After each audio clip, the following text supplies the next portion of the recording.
വിക്രമിന്റെയും മുത്തുവിന്റെയും ഇന്നത്തെ എപ്പിസോഡിലേക്ക് എല്ലാവർക്കും സ്വാഗതം. അപ്പൊ മുത്തു, ഇന്നെന്താ പരിപാടി? ഇന്ന് ലോകമെമ്പാടും വ്യാപിച്ചു കിടക്കുന്ന ഞങ്ങളുടെ 41 സബ്സ്ക്രൈബേഴ്സിന് വേണ്ടി ഒരു special item. We came back with cooking. എന്താണ് കുക്ക് ചെയ്യാൻ പോണത്? നമുക്കില്ലേ ഏഷ്യാഡ് പറഞ്ഞ പിടിക്കാം. ഏഷ്യാഡ് എന്ന് വെച്ചാൽ ഒരു വെറൈറ്റി ഐറ്റം എന്ന് പറയാനില്ല, കോമൺ ആയിട്ടുള്ള ഒരു സാധനമാണ്. ഈ തൊടുപുഴ ഭാഗത്തൊക്കെയാണ് ഈ ഏഷ്യാഡ് എന്ന് പറയുന്നത്. ഞങ്ങളുടെ നാട്ടിലൊക്കെ കപ്പയും ബീഫും കപ്പ ബിരിയാണി എന്നൊക്കെയാണ് പറയുന്നത്. ബീഫിന്റെ മുഴനെഞ്ച് എന്ന് പറഞ്ഞൊരു ഭാഗമുണ്ട്, കഴിക്കാൻ എളുപ്പമുള്ള ഒരു സാധനം. അതാണ് സാധാരണ ക്രിസ്ത്യൻസിന്റെ കല്യാണത്തിന്റെ തലോസൊക്കെ ഒരു മെയിൻ ഐറ്റമാണ്. പക്ഷെ നമുക്ക് മുഴനെഞ്ച് വേണ്ട, എല്ല് വേണ്ട എന്ന് വെച്ചാൽ കുട്ടികളൊക്കെ ഉണ്ട്. നമുക്കൊരു കാര്യം ചെയ്യാം, നമുക്കിന്ന് ബീഫും മീൻസ് ബഫല്ലോ, ബീഫും കപ്പയും വെച്ചൊരു ഐറ്റം പിടിക്കാം. അപ്പൊ ഇന്ന് ഞങ്ങൾ ഒരുപാട് ലേറ്റ് ആയി, ബീഫ് വാങ്ങാൻ പോവാ അല്ലേ? അപ്പൊ നേരെ ബിസ്മിയിലോട്ട് പോവാം. അതെ, കഴിഞ്ഞൊരു 2 ആഴ്ച ഞങ്ങൾ വീഡിയോ ഇട്ടില്ല കേട്ടോ. കാരണം വിക്രമൻ ഫുട്ബോൾ കളിച്ച് നടുവിളിക്ക് സിക്ക് ലീവ് ആയിരുന്നു ഗൈസ്. പിന്നെ ഒരാഴ്ച എൻ്റെ ഒരു റിലേറ്റീവ് മരിച്ചിട്ട് ഒരു ആഴ്ച ഡിലേ വന്നു. അതുകൊണ്ട് 2 ആഴ്ച നമുക്ക് വീഡിയോസ് ഒന്നും അപ്ലോഡ് ചെയ്യാൻ പറ്റില്ല. ഈ വലിയ വ്ലോഗേഴ്സിനെയൊക്കെ സമ്മതിക്കണം അല്ലേ? അതെ അതെ, അവരുടെ ഒരു കൺസിസ്റ്റൻസി സമ്മതിച്ചു കൊടുത്തേ പറ്റുള്ളൂ. പക്ഷെ നമ്മൾ ശ്രമിക്കും. പക്ഷെ ഞങ്ങൾ തോറ്റു കൊടുക്കില്ല. സംഭവം നമുക്ക് നോക്കാം. അതെ, അപ്പൊ നമുക്ക് ആദ്യം പിന്നെ ഇഷ്ടപ്പെട്ടാൽ കമന്റ് ചെയ്യുക, ഫ്രണ്ട്സിനൊക്കെ ഷെയർ ചെയ്യുക. ഇഷ്ടപ്പെട്ട മാത്രം, അല്ലെങ്കിൽ വേണ്ട. ഇഷ്ടമാണെങ്കിൽ ഷെയർ ചെയ്യുക, ലൈക്ക് ചെയ്യുക, ഡിസ്ലൈക്ക് ചെയ്തോളൂ, നോ ഇഷ്യൂ. കുഴപ്പമില്ല. ഇല്ല ലൈക്ക് ചെയ്തോളട്ടാ. അപ്പൊ നമ്മുടെ ഫുൾ ഐറ്റംസ് ഇവിടെ റെഡിയാണ്. ബീഫ്, കപ്പ, ഇഞ്ചി, വെളുത്തുള്ളി, പച്ചമുളക്, സബോള ഞാൻ പകുതി അരിഞ്ഞു വെച്ചതാ. അപ്പൊ സബോള കൂടി കഴിഞ്ഞ് കഴിഞ്ഞാൽ സബോള ഇങ്ങോട്ട് പരിഞ്ഞേക്കാം, ഞാൻ അത് കുറയ്ക്കണ്ട. ഷെഫ് കുക്കിന് ഇതൊക്കെ നിസാരോ, കൈകൂറിയായിട്ടിരുന്നാ മതിയായിരുന്നു. അപ്പൊ നമുക്ക് ആദ്യം തന്നെ ബീഫിന്റെ പരിപാടി തുടങ്ങാം. ബീഫിന് ഞാനിവിടെ കുക്കറിലിട്ട് ചെയ്യാം. നമ്മൾ ഐശ്വര്യമായിട്ട് ഇതിന്റെ ഒരു ഏകദേശം ഒരു അളവ് പറയാം കേട്ടോ. 1 കിലോ ബീഫും ഒരു 1.5 കിലോ കപ്പയാണ് നമ്മൾ ഉദ്ദേശിച്ചത്. നമുക്ക് അത് വെച്ചിട്ട് തുടങ്ങാം. അപ്പൊ നമ്മുടെ ഇതൊന്ന് ശരിയാവട്ടെ. ഇനി ചെറിയ കുക്കർ മതി, എന്തായാലും പരീക്ഷണങ്ങളാണല്ലോ. കുറച്ച് വെളിച്ചെണ്ണ അങ്ങോട്ട് ഒഴിക്കാം, പിന്നെ കുറച്ച് തീ അങ്ങോട്ട് കുറയ്ക്കാം. ഒരുപാട് തീ ആയി കഴിഞ്ഞാൽ പുകയണ്ട. ഇതൊക്കെ ഇട്ട് നോക്കാം, ചൂടാവണേ ഉള്ളൂ. ഇളക്കാലായിട്ടൊരു സാധനം വേണം. അത് ഞാൻ മറന്നുപോയി. ഇടയ്ക്കിടയ്ക്ക് മാസ്റ്റർ ഷെഫ് ചില നിസ്സാര കാര്യങ്ങൾ മറന്നു. വേറെ സാധനങ്ങളല്ല, ചെറുത് 3-4 മുളക്, 1 കഷ്ണം ഇഞ്ചി, കുറച്ച് വെളുത്തുള്ളി, എൻ്റെ ആവശ്യമുള്ളൂ. ഇത് ജസ്റ്റ് നമുക്ക് തന്നെ കാണുമ്പോൾ നമ്മൾ ഏകദേശം മനസ്സിലാക്കുക. പിന്നെ ഇതിനകത്ത് സബോള വാരി അങ്ങോട്ട് ഇടുക, ചെറുതായിട്ട് അരിഞ്ഞ സബോള അങ്ങോട്ട് ഇടുക. പിന്നെ നമ്മൾ സാധാരണ ചെയ്യുന്നതാണ് സബോള പെട്ടെന്ന് വാടാനായിട്ട് ഒരു ലേശം ഉപ്പ്. ഇപ്പോൾ പെട്ടെന്ന് അങ്ങോട്ട് സെറ്റ് ആയിക്കോളും. നമ്മളൊന്ന് ചെറുതായിട്ടൊന്ന് വെള്ളം വറ്റാം, അത്രേ ഉള്ളൂ പരിപാടി. നമ്മൾ കുറച്ച് വെള്ളം ഇവിടെ എടുത്ത് വെച്ചിട്ടുണ്ട് കേട്ടോ. അത് എന്തിനാണെന്ന് ഞാൻ പറയാം. ചിലപ്പോൾ നമുക്ക് ഒരു ചൂടുവെള്ളം ഒഴിക്കേണ്ട ഒരു സാഹചര്യം വന്നാൽ കുറച്ച് വെള്ളം ചൂടാക്കി ഒഴിക്കാൻ വേണ്ടിയിട്ടാണ് ഞാനത് അവിടെ എടുത്ത് വെച്ചത്. സാധാരണ നമ്മൾ ഈ ഇറച്ചിയിൽ തന്നെ ഒരുപാട് വെള്ളം ഉണ്ടാവും. ഒരു 5 പ്രാവശ്യം കഴുകിയതാണ്. പക്ഷെ എന്താണെന്നറിയില്ല, ഇതിന് ഭയങ്കര ചോരമയം. ചിലപ്പോൾ തല്ലിക്കൊന്ന പോത്തായിരിക്കും, കഴുത്തറുത്ത പോത്തിനേക്കാളും. ഇത് നമുക്കൊന്ന് ചെറുതായിട്ടൊന്ന് വാടുക, ഒരു ചെറുതായിട്ട് ആ ഒരു ഫ്രഷ്നെസ് പോകണം. ബ്രൗൺ കളറൊന്നും ആക്കണ വരെ വാട്ടിയിട്ടേണ്ട കാര്യമില്ല. നമ്മൾ കുറച്ച് ഉപ്പിട്ടുണ്ട്, ലേശം. വേണമെങ്കിൽ നമുക്ക് കപ്പ അടുപ്പത്ത് കയറ്റാവുന്നതാണ്. ഇത് കഴിഞ്ഞിട്ട് ചെയ്യാം അല്ലേ? 2 കൂടിയൊക്കെ ഇങ്ങനെ കോൺസെൻട്രേഷൻ തെറ്റും. എന്തായാലും 1 ടീസ്പൂൺ മുളക് പൊടി അങ്ങോട്ട് ഇട്ടേക്കാണ്. പിള്ളേർക്കൊക്കെ കഴിക്കണ്ടല്ലേ, അപ്പോൾ കുറച്ച് മതി. ഒരു 1.5 ടീസ്പൂൺ മല്ലിപ്പൊടി, അത് മതി. ഒരു ലേശം മഞ്ഞൾപ്പൊടി പേരിന്. ഇത്രയും കഴിഞ്ഞ് കഴിഞ്ഞാൽ നമുക്ക് അടുത്തൊരു സാധനമാണ് കാശ്മീരി ചില്ലി പൗഡർ. അതെ, നല്ല കാശ്മീരി തരല്ല, കാണുമ്പോൾ തന്നെ ഒരു വെട്ടിച്ചില്ലായിരിക്കണം, ആൾക്കാർ കണ്ട് ഞെട്ടണം. കാശ്മീരി പേര് മാത്രമേ ഉള്ളൂ, ആ സൗന്ദര്യമായിരിക്കും അവർ കാശ്മീരി ചില്ലി പൗഡർ ഇടാനുള്ള കാരണം. എന്നിട്ട് ഇത് എന്തിനാ വെച്ചിട്ടുണ്ടല്ലോ, ഇതിങ്ങനെ ഇളക്കിക്കൊണ്ടിരിക്കണം, പച്ചമണം മാറണം, പിന്നെ നല്ല കളർ കിട്ടണം. നമുക്കത് അറിയാൻ പറ്റും, പാകൊന്നും പറയാൻ പറ്റില്ല. ഇത് കഴിഞ്ഞ് കഴിഞ്ഞാൽ ബീഫ് കുട്ടന്മാരെ ഇളക്കി യോജിപ്പിച്ചതിന് ശേഷം അടുത്ത പണി ചെയ്യാം. ഇതുവരെ ഫുൾ സെറ്റാണ്. ഇത് ഇവിടെ നിന്നിട്ട് ഒന്ന് ചൂടാവട്ടെ. നമ്മൾ കുറച്ച് ചൂടുവെള്ളം വെച്ചിട്ടുണ്ട് കേട്ടോ. സാധാരണ ഈ ഇറച്ചിയിൽ തന്നെ നമ്മൾ ഇറച്ചി കഴുകുമ്പോൾ തന്നെ അതിൽ ആവശ്യത്തിനുള്ള വെള്ളം ഉണ്ടാവും. നമ്മൾ വെള്ളം ഒഴിക്കേണ്ട കാര്യമില്ല. പക്ഷെ ഇൻ കേസ് നമുക്കൊരു കൺസിസ്റ്റൻസിക്ക് വേണ്ടിയിട്ട് ഒരു ലേശം എപ്പോഴും നമ്മൾ ചൂടുവെള്ളം ഒഴിക്കണം നല്ലത്. പച്ചവെള്ളം ഒഴിച്ച് കഴിഞ്ഞിട്ടുണ്ടെങ്കിൽ എന്ത് പറ്റും, അതുവരെ ചൂടായിട്ട് മൂത്തിരിക്കുന്ന ഒരു സാധനത്തിൻ്റെ ഇടയിൽ നമ്മൾ പച്ചവെള്ളം ഒഴിക്കുമ്പോൾ അതുവരെയുള്ള എഫക്റ്റ് അങ്ങ് പോയിട്ട് എല്ലാം അങ്ങ് തണുത്തു പോകും. ഇതാണെങ്കിൽ ആ ചൂടിൻ്റെ കൂടാതെ അങ്ങോട്ട് ബ്ലെൻഡ് ആയിക്കോളും. ലേശട്ടാ, അളവ് കണ്ടോളൂ, ലേശം കുളവളാം, ഇത്ര ഒഴിക്കാൻ പാടുള്ളൂ. ഇത് ഇനി ചൂട് കയറുമ്പോൾ ഇതിൻ്റെ ഉള്ളിൽ നിന്നൊക്കെ നിറച്ച് വെള്ളം വരും. ഇത് ചിലപ്പോൾ ഇപ്പം തന്നെ നമ്മൾ വിസിലടിക്കുമ്പോൾ ചിലപ്പോൾ ഇതിൻ്റെ ഈ സൈഡിൽ കൂടെയൊക്കെ പുറത്തേക്ക് വരാനുള്ള സാധ്യതയുണ്ട്. പിന്നെ ഇതിനകത്തെ ഞാൻ പ്രിഫറബിളി പറയുന്ന ഒരു കാര്യം, നമ്മൾ കറിവേപ്പില ഇടാതിരിക്കുകയാണ് നല്ലത് ഈ കുക്കറിലടിക്കുമ്പോൾ. എന്തുകൊണ്ടാണെന്ന് വെച്ചാൽ കറിവേപ്പില ഈ ഇതിൻ്റെ വിസിലുണ്ടല്ലോ അതിൻ്റെ ഉള്ളിൽ വന്ന് തടഞ്ഞ് ചിലപ്പോൾ ബ്ലോക്ക് ആവാനുള്ള സാധ്യതയുണ്ട്. നമ്മൾ ഇടാൻ മറന്നൊരു സാധനം ഉണ്ട് കേട്ടോ, ഉപ്പ്. അവസാനം നോക്കിയിട്ടാലേ. ഉപ്പിന്റെ കണക്ക് അറിഞ്ഞില്ലെങ്കിൽ ഭയങ്കര പാടാ. കാരണം എന്താ വെച്ചാൽ നമ്മള് ഉപ്പ് കൂടിക്കഴിഞ്ഞാൽ പണി പാടും. ലേശം കൂടി ഉപ്പിന് ബാലൻസ് ചെയ്യണം. വിക്രമാ നിങ്ങൾ എന്നെ പറഞ്ഞ് പേടിപ്പിച്ചു. ഓക്കെ, ഇതുവരെ സംഭവം ഒക്കെ അല്ലേ. ഇനി നമ്മുടെ മുത്തിനെടുക്കുന്നു, അടയ്ക്കുന്നു, കറക്റ്റായിട്ട് വെക്കുന്നു, വിസിലൊക്കെ ചെക്ക് ചെയ്യുന്നു, കുറച്ച് തീ കൂട്ടുന്നു. ഇതൊരു 5-6 വിസിലടിക്കട്ടെ, ബീഫിന്റെ വേവ് പോലെ. ഓക്കെ, ടൈം ബീയിങ് നമുക്ക് കപ്പയുടെ പണി നോക്കാം. അടുത്ത കുക്കർ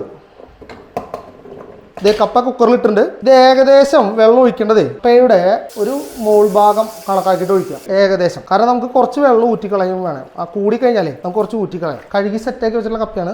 ഇതിലേക്ക് വേണ്ടത് ഒരു ലേശം മഞ്ഞപ്പൊടി. ഈ മഞ്ഞപ്പൊടിയിൽ ഇടുമ്പോഴേക്കും ഇത് നല്ല കളറായിരിക്കും. പിന്നെ ഉപ്പ്, മറന്നു പോകാത്തൊരു സാധനമാണ് ഉപ്പ്.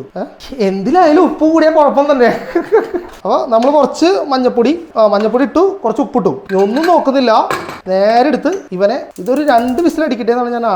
ഒരു വിസിലിന്റെ ആവശ്യമുള്ളൂ. അപ്പൊ ഇത് 2 സെറ്റായി. ഇനി വെയിറ്റിംഗ് പീരീഡ് ആണ്. വെയിറ്റിംഗ് പീരീഡ് എന്ന് വെച്ചാൽ നമ്മുടെ ബീഫ് വേവണം, കപ്പ വേവണം. ടൈം ബി നമുക്കൊരു വേറൊരു പണിയുണ്ട്. ചീനച്ചട്ടിയിലേ നമുക്ക് കുറച്ച് ബർണർ തികയുന്നില്ല കേട്ടോ വിക്രമ. വലിയ കിച്ചണിലേക്ക് മേടിക്കേണ്ടി വരുന്നോളെ. തൽക്കാലം അതിനകത്ത് നാളികേരം ഫ്രൈ ചെയ്യാണ്ട്. നാളികേരമൊക്കെ ഫുൾ സെറ്റാണ്. അരമുറി നാളികേരമാണ് വെച്ചേക്കണത്. പരമുറി നാളികേരം വെച്ച് ആ പണി ചെയ്യാം. ഇതിനകത്തോട്ട് നമ്മൾ കുറച്ച് വെളിച്ചെണ്ണ ഒഴിക്കുന്നു. കറിവേപ്പില നമ്മുടെ മെയിൻ സാധനമാണ്. പക്ഷേ കഴുകി ഉണക്കി വെക്കണം ശരിക്കും. എന്താണെന്ന് വെച്ചാൽ നമ്മളിപ്പോൾ ഇത് ഇട്ട് കഴിഞ്ഞാൽ അതിനകത്ത് പൊട്ടിത്തെറിക്കും. പൊട്ടിത്തെറിക്കുന്നത് നമ്മൾ കണക്കാക്കുന്നില്ല, 2 കൽപ്പിച്ച് അങ്ങോട്ട് ഇടുവാണ്. ഇതൊക്കെ വെറും ഡെക്കറേഷനാണ്. പ്രകടമായിട്ട് ഇതിനൊന്നും വലിയ റോൾ ഉണ്ടെന്ന് എനിക്ക് തോന്നില്ല. ഇതൊരു പുളിയുറുമ്പ് കളറാവണം. പുളിയുറുമ്പ് കണ്ടിട്ടില്ല അല്ലെ കടിക്കുന്നത്? ബ്രൗൺ കളറുള്ളത്. എവിടെയോ എന്തോ ഒരു തകരാറ് പോലെ. പുളിയുറുമ്പ് ആവാൻ എന്തോ ഒരു ബുദ്ധിമുട്ട്. ഈ 2 ഇടയിൽ പെട്ടുപോയി നമ്മുടെ പുളിയുറുമ്പ്. ഓർത്തണ്ട് സക്സസ്. എന്താ നിക്കാത്തത് തിരിച്ചു ഞാൻ. ഇങ്ങനെ ഒരു 6 അടിക്കട്ടെ അല്ലേ? 6-5 മതിയില്ലേ? പുളിയുറുമ്പ ഒന്നുകൂടി ആവാണ്ട്. ഞാനേ ഇതിൻ്റെ ഇടയിലിട്ട് കയറ്റ് മാറാൻ ബുദ്ധിമുട്ടാണ്. ഡെക്കറേറ്റീവ് ഐറ്റംസ് ആണ്. ഡെക്കറേറ്റീവിനൊന്നും വലിയ പ്രാധാന്യമില്ല. ടേസ്റ്റ് എൻഹാൻസിങ് അതോടെ ഇരിക്കട്ടെ. ഇതൊരു 5 അടിക്കണം, ഇതൊരു 2 അടിക്കട്ടെ. കപ്പ വെന്തുടയുന്നതുകൊണ്ട് നിങ്ങൾക്ക് എന്തെങ്കിലും ബുദ്ധിമുട്ടുണ്ടോ? ഇങ്ങനെ കഷ്ണം പോലെ എടുക്കണം ആഗ്രഹമുണ്ടോ? വെന്തുടയുമ്പോഴാണല്ലോ അത് മിക്സ് ചെയ്യാനൊക്കെ അല്ലേ? ഓക്കെ, നമുക്ക് ഇനി ഒരു 5 വിസിലാവട്ടെ. ഇത് 2ാമത്തെ ആയിട്ടുള്ളൂ. ഇതൊരു 5 ഇതൊരു 2. ഓക്കെ, അപ്പൊ നമ്മുടെ കപ്പ 2 വിസിൽ കഴിഞ്ഞു. പിന്നെ ഇത് പുളിയുറുമ്പ് കളർ ആയിക്കൊണ്ടിരിക്കുന്നു. Full set. ഇത് ഓരോടി അടിച്ചു കഴിഞ്ഞാൽ തീരൂലേ? ലാസ്റ്റ് അടിച്ചോ പോരട്ടെ. ഓ സക്സസ്. നമ്മളിതൊരു 6 അല്ലേ? ഇനി നമ്മൾ ഒരു കാര്യം ശ്രദ്ധിക്കേണ്ടത്, ഇതിന്റെ ഈ വെയിറ്റ് ഒന്നും പൊക്കി വിടരുത് കേട്ടോ. ഇതിപ്പോ തുറക്കാറായിട്ടില്ല. നമ്മളൊരു 10-15 മിനിറ്റ് വെയിറ്റ് ചെയ്യണം. ഈ സാധനം ഇതിനകത്തിരുന്ന് ആ പ്രഷറിൽ കുറച്ച് വേവട്ടെ. അത് കഴിഞ്ഞിട്ട് ഇത് തുറക്കാറായതിനു ശേഷം നമുക്ക് തുറക്കാം. അല്ലാണ്ട് ധൃതി പിടിച്ച് ഇത് പൊക്കി ഗ്യാസ് കളഞ്ഞ് തുറന്ന് അലമ്പാക്കരുത്. നമുക്ക് വെയിറ്റ് ചെയ്യാം, ക്ഷമയോടെ കാത്തിരിക്കാം. കപ്പയുടെ ഏകദേശം തുറക്കാറായിട്ടുണ്ട്. അതെങ്ങനെ നമ്മൾ നോക്കണേ? ജസ്റ്റ് ഒന്ന് പൊക്കി വെച്ചാൽ മതി. വളരെ കുറച്ച് ഗ്യാസ് ഉള്ളൂ. അത് എടുത്ത് കളഞ്ഞിട്ട് ഇങ്ങനെ വളർക്കെ. ഗൈസ്, കപ്പയ്ക്ക് ചെറിയൊരു വേവ് കുറവുള്ള പോലെ ഒരു സംശയം. അപ്പൊ ഞങ്ങൾ ഒരു വിസിൽ കൂടി അടിക്കാനായിട്ട് വീണ്ടും കയറ്റി വെച്ചിട്ടുണ്ട്. അതായത് 2-3 തരം കപ്പയുണ്ട്. ഞങ്ങളുടെ നാട്ടിലേക്ക് പറയും സാമ്പാർ കപ്പ, നേന്ത്രക്കപ്പ, പിന്നെ ഈ പാടത്തുണ്ടായ കപ്പ പെട്ടെന്ന് വേവില്ല, അങ്ങനെയൊക്കെ കേട്ടിട്ടുണ്ട്. പായസക്കപ്പയൊക്കെ പെട്ടെന്ന് നല്ല വെന്ത് ഒരു വിസിലടിക്കുമ്പോഴേക്കും നല്ല സാമ്പാർ പായസം പോലെയും. ഈ നേന്ത്രക്കപ്പ എന്ന് പറഞ്ഞാൽ ഇങ്ങനെ കഷ്ണങ്ങളായിട്ട് ഇങ്ങനെ കിടക്കും. അപ്പൊ എനിക്ക് തോന്നുന്നത് ഇത് നേന്ത്രക്കപ്പയാന്ന് തോന്നുന്നു. പക്ഷെ അത് കപ്പ ബിരിയാണി ഉണ്ടാക്കാനായിട്ട് നല്ലത് പായസക്കപ്പയാണ്. കുഴയും, അങ്ങനെ ചക്ക കുഴയണ പോലെ കുഴയും. ഇത് കുഴഞ്ഞിട്ടില്ല. അപ്പൊ നമുക്ക് ഒരു വിസിലൂടി വെയിറ്റ് ചെയ്യാം. ഫുള്ള് ഗ്യാസ് പോയിട്ടാ തുറക്കാൻ പാടുള്ളൂ, അല്ലെങ്കിൽ ഈ സാധനം മുഴുവൻ മുഖത്തേക്ക് തെറിക്കിയ ചൂടുള്ള സാധനമാണ്. എൻ്റെ ഇതുവരെ തെറിച്ചിട്ടില്ല. ഞാൻ ഭയങ്കര സേഫ്റ്റി കോൺഷ്യസ് അല്ലേ. അങ്ങനെ തെറിച്ചവരെ ഒരുപാട് പേരെ ഞാൻ കണ്ടിട്ടുണ്ട്. കണ്ട മക്കളെ കണ്ട. ഒന്നും പറയാല പക്കയാണ്.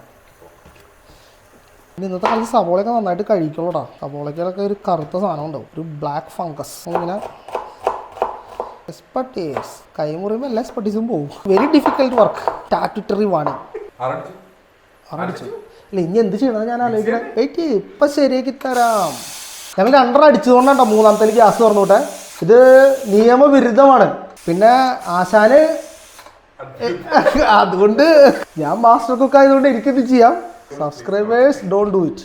ഇതൊക്കെ ഞാൻ തുറക്കുമ്പോൾ ഈ കുഴമ്പനാണ് നമ്മൾ ഉദ്ദേശിച്ച സാധനം. എന്താ കുറവുള്ളത് ഇപ്പം പറഞ്ഞാലോ കേട്ടോ, എന്തെങ്കിലും ചെയ്യാൻ പറ്റുള്ളൂ. വിക്രമൻ ടേസ്റ്റ് നോക്കണം, പിന്നെ ആരും നോക്കും. നമ്മുടെ സംഭവം മിക്സിങ് കഴിഞ്ഞു കേട്ടോ, ഫുൾ സെറ്റാക്കി. ഇത് നമ്മുടെ ഐറ്റം വിക്രമം ഒന്ന് കാണിച്ചു കൊടുക്കൂ. സംഭവത്തെ കണ്ട, ഇതിന്റെ കൺസിസ്റ്റൻസി കണ്ട, ഇതാണ് ഇതിന്റെ കൺസിസ്റ്റൻസി കണ്ട.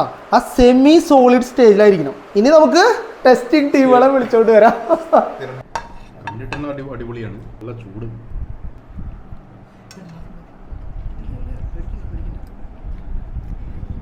ടീസ്പൂൺ കൊടുക്കുക. നന്നായിട്ടുണ്ട്. എന്തെങ്കിലും കൂടിയിട്ടുണ്ടോ? എല്ലാം സമാസമമാണ്. നല്ലോണം ആ മസാലയൊക്കെ ശരിക്കും കൂടെ പിടിച്ചിട്ടുണ്ട്.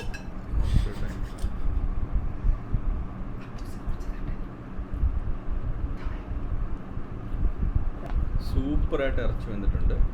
നല്ല കപ്പ, എരിവും നല്ലോണം മസാലയും പിടിച്ചിട്ടുണ്ട്. കുറവൊന്നും പറയാനില്ല, കൂടുതലൊന്നും പറയാനില്ല, എല്ലാം കറക്റ്റായിട്ട് ചേർന്നിട്ടുണ്ട്. ഔട്ട് ഓഫ് 10 എത്രയാണ്? This will be 9.5.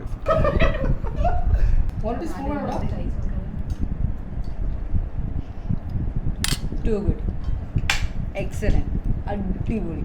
Out of ഞാൻ 10? 10 എടുക്കാം. I'm giving you 0.5 extra. I need to give you a hand. Amazing. Genuine from the heart comment. Seriously. എനിക്ക് ഭയങ്കര ഇഷ്ടപ്പെട്ടു. നല്ല കപ്പ, നല്ല നാടൻ കപ്പ. കപ്പയല്ലേ, 10 തന്നെ കൊടുത്തേക്കാം.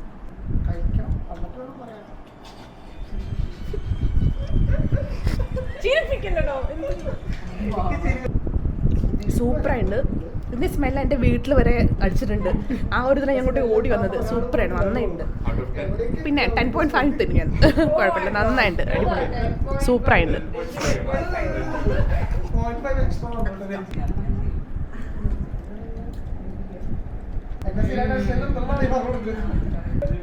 അടിപൊളി, നല്ല രസമുണ്ട്, അടിപൊളി, എല്ലാം നല്ല കറക്റ്റ്, ഒന്നും കുറവില്ല, നല്ല അടിപൊളി, അധികം എരിവില്ല, നല്ല രസമുണ്ട്.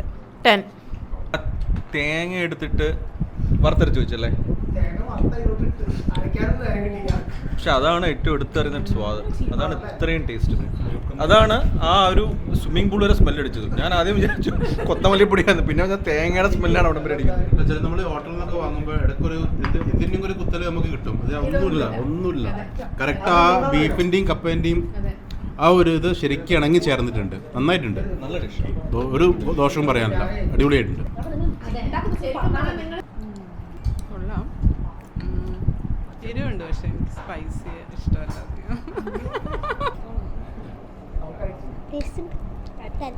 പക്ഷേ സ്ഥിരം ഡിഷുമാര് വന്നിട്ടുണ്ടോ അല്ല അതിലും നന്നായിട്ടുണ്ടോ? എങ്ങനെയുണ്ട്? ഇഷ്ടമായോ? ഒരു തംസ് അപ്പ് കാണിച്ചേ.